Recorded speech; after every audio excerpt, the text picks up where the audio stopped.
Throughout my political career, I pondered how American whites should deal with what they deemed the Negro problem in our nation as early as the 1850s.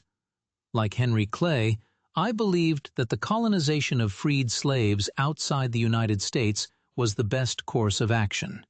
I didn't want to free slaves and keep Negroes as social underlings, as that would be too close to slavery.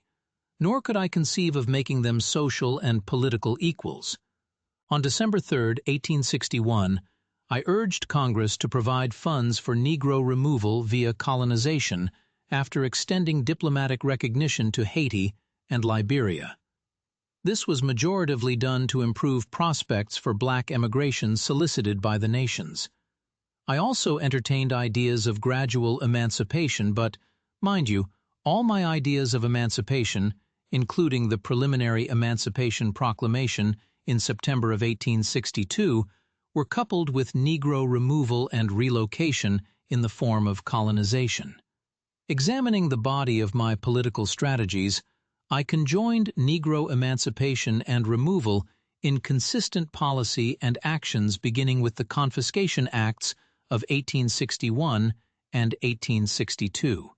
In the first act, with Congress, I established that Negroes could, in fact, be confiscated as contraband of war. In the second act, it is stipulated that the emancipation of such persons of the African race made free by this provision of this act, as may be willing to emigrate, to some tropical country beyond the limits of the United States.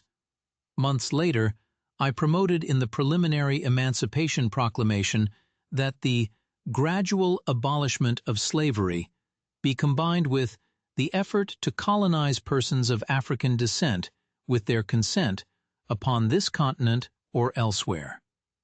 In 1862, I established an office within the Department of the Interior, specifically dedicated to Negro removal. I personally addressed Negro leaders in the White House with an intention to get their support in convincing more Negroes to leave the nation. In December of 1862, I presented to Congress the recommendation of making gradual emancipation and colonization the 13th Amendment to the United States Constitution, adding, "Congress may appropriate money for colonizing free colored persons with their own consent at any place or places without the United States." The same day I signed the Emancipation Proclamation, I also signed a contract with a businessman to begin removing Negroes to Haiti. Once colonization failed by 1864, I supported a version of the 13th Amendment, the version currently in place, that maintained the control of Negro labor through the perpetuation of slavery, transferring the institution from its chattel form to a new penal form.